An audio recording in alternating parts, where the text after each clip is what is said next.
Sur les grandes plaines du Neuvillois, le balai des moissonneuses vient tout juste de reprendre.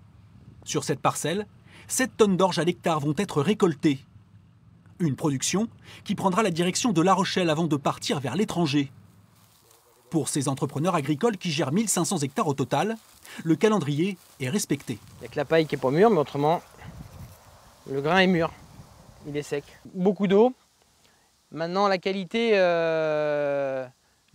je pense, sera quand même au rendez-vous, malgré ces quantités-là importantes. Et de l'eau bénéfique pour tout ce qui est culture de tournesol et de maïs. Voilà. Par contre, pour tout ce qui est culture de colza, blé et orge, il était temps que ça s'arrête. Plus à l'est du département, à Saint-Gervais-les-Trois-Clochers, la récolte du foin a pris du retard. En cause, un mois de mai très pluvieux. On n'avait pas la fenêtre météo de 3-4 jours qu'il faut pour faire du foin. Donc on était toujours obligé d'attendre que le beau temps arrive. Et là, ça y est.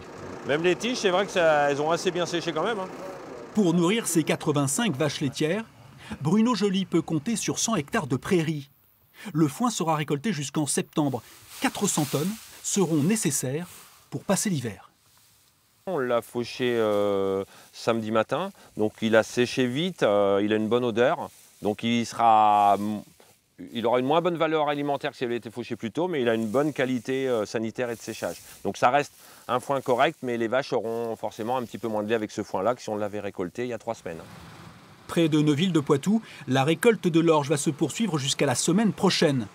Celle des blés devrait commencer début juillet.